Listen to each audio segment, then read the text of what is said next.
What's going on, my good people? I hope God restoring breath into your body this morning, provide you with comfort.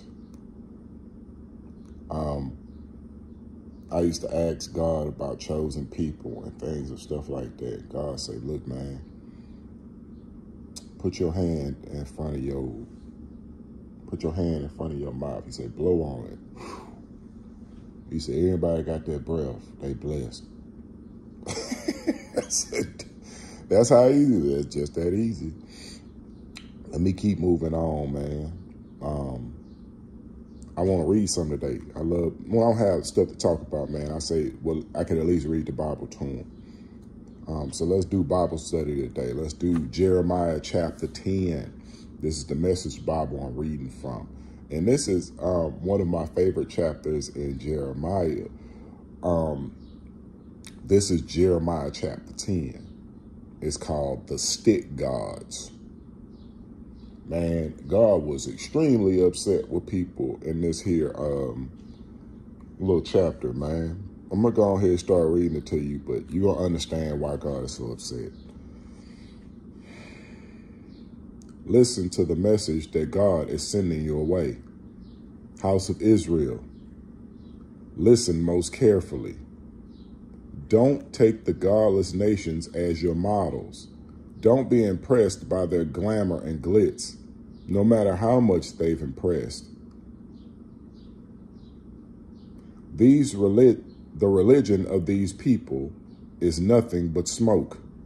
An idol is nothing but a tree chopped down, then shaped by a woodsman's axe.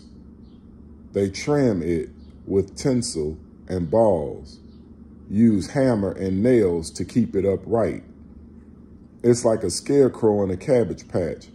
Can't talk. Dead wood that is carried. Can't walk. Don't be impressed by such stuff. It's useless for either good or evil.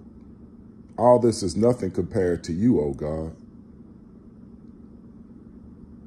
You are wondrously great, famously great. Who can fail to be impressed by you, King of the nations? It's your very nature to be worshipped. Look far and wide among the elite of the nations. The best they can come up with is nothing compared to you. Stupidly, they line them up, a lineup of sticks, good for nothing but smoke, gilding with silver foil from Tarish, covered with gold from Upaz, hung up with violet and purple fabric. No matter how fancy the sticks, they're still sticks. But God is the real thing, the living God, the eternal King. When he's angry, earth shakes. Yes, the godless nations quake. Tell them this, the stick gods, who made nothing, neither sky nor earth, will come to nothing on this earth and under the sky. But it is God whose power made the earth, whose wisdom gave shape to the world, who crafted the cosmos. He thunders and rain pours down. He sends the clouds soaring. He embellishes the storm with lightning. Launches wind from his warehouse. Stick god worshippers looking mighty foolish.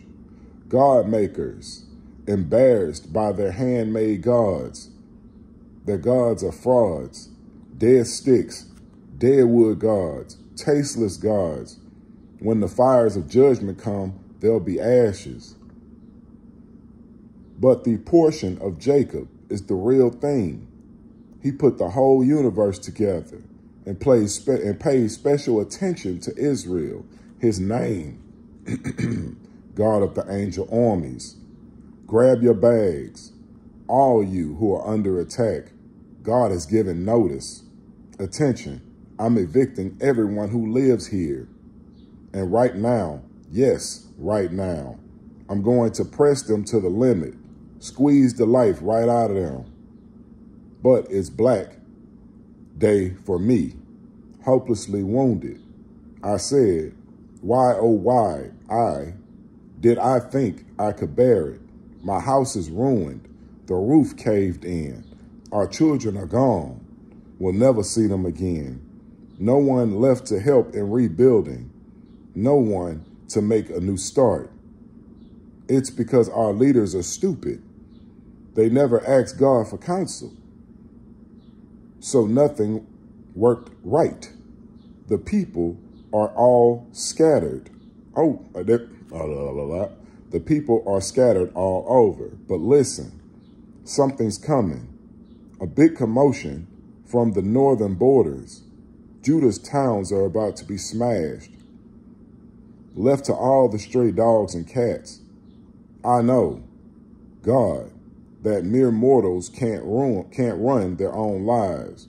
That men and women don't have what it takes to take charge of life. So correct us, God, as you see best. Don't lose your temper. That would be the end of us. Vent your anger on the godless nations who refuse to acknowledge you, and on the people who won't pray to you. The very ones who've made the meal out of Jacob, yes, made a meal and devoured him whole, people and pastures alike. So that's Jeremiah chapter 10, man.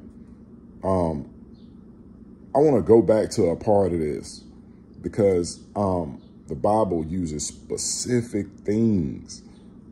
And it's two things that were mentioned in this chapter that very much stand out. The house of Israel. And then it goes back and it says, my house is ruined. So before these people were shipped over here, you know, some of our ancestors were shipped over here. I don't know what the hell our ancestors were doing over there. But what it looks like is, because I got my Bible with the Apocrypha over here,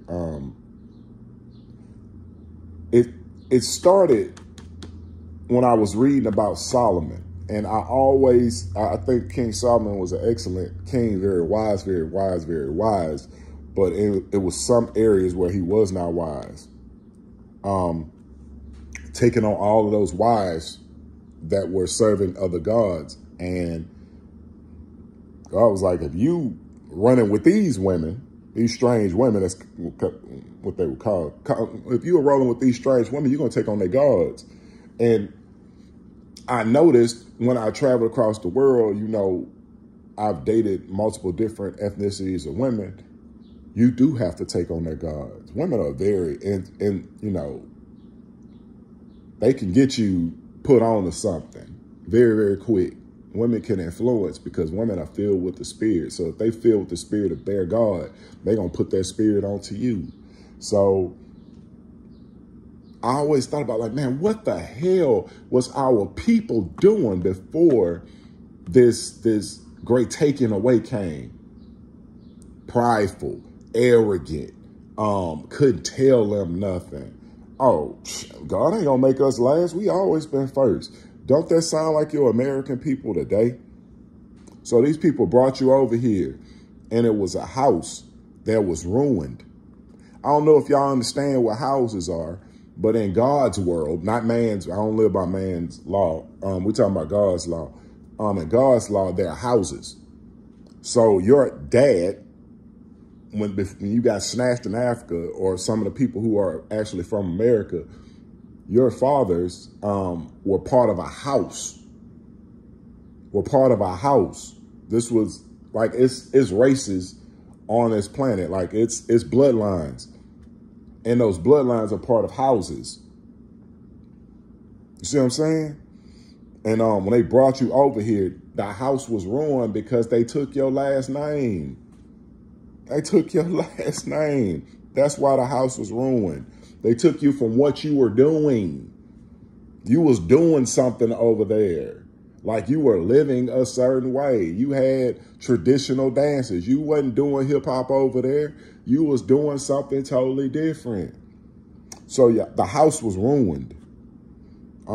That's what I'm explaining to you. But what I'm trying to explain to people, especially while I'm reading this chapter about stick gods, is our house is about to be restored.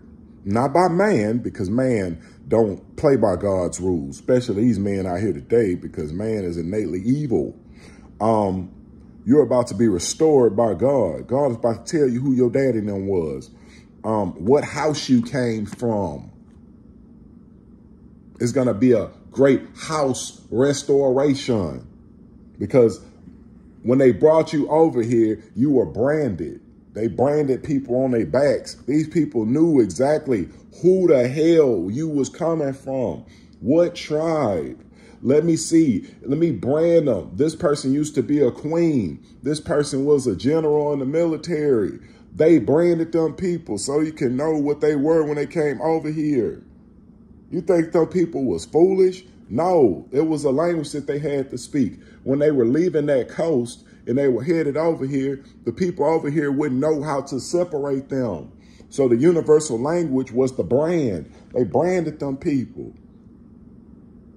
So we can know which tribe they come from, who's Judah. I bet you he's like, who's Judah? We paying extra for Judah. A Judah woman? Oh, boy, I'm paying extra for them. So this is what I'm trying to tell you, man. You're about to be restored, but in the process of restoration, man, you're going to have to get rid of what you done learned in America. America has gods. The world, okay, let me explain this to you. It's God, the Most High, the one that say, I created the heavens and the earth. He said, I created all of this. I created your mama, Nim, every single one of them. There is no after me. Like, I created all of this. You got these stick gods who are earthbound.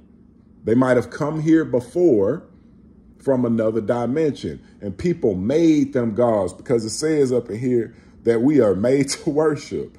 He's like, it's your very nature to be worshiped. So it's our very nature to worship the true God, to be worshiped, or for the true God to be worshiped. But there are other gods here, because it said the stick gods. So these people were once, when somebody comes to this earth, man, it's earthbound. It's here. It's earthbound. It's not hiding God. It did not create the universe. If you can see it, it did not create the universe. That's how I put it. It's a stick god. I done seen big statues of the Buddha. I done seen big statues of Jesus. I done seen big statues of most of these people, stick gods. They got some fascinating concepts and things of that nature. I done seen Krishnas. I done seen all types of things. Vishnu. I done seen a lot of stick gods in my lifetime. And still, none of them compared to the Most High. The one that created the universe. They out there trying to study the universe. God already know about this. So while we are earthbound, detached from the true living God, we need to understand that we still have that attachment to the true living God. It's just that we sit down here on this earth, earthbound, looking at all of the things that we can see, and we forget about the things that we cannot see that were placed in our life before we got here. The stick gods are to throw you off. The stick gods are to give you temporary comfort, but it's not real comfort. It's not real protection. Ask a woman who feels like she is protected by her man, and then go and ask a woman who don't feel protected by her man. They know the difference. They know the difference. If you are being protected, if you have true protection from your father, you know the difference. You know the difference. So these stick gods don't give you real true protection, because when the one true God shake the earth, the stick gods get scared too. The stick gods like, oh my God, did you feel that? So, yeah, man, get serious about the real true living God, man. This is the living Bible. This stuff, you can just change out the chariots and put in cars. It's just the same, broski. This Bible lives on. The people don't change. The people do not change, man. So, man, y'all have a great day.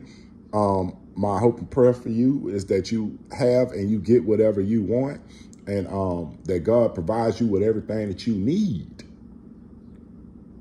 Get everything that you need. So I wish all these great things for you, man. I hope you wish the same great things for me, man. I will get back to y'all another time, but peace out.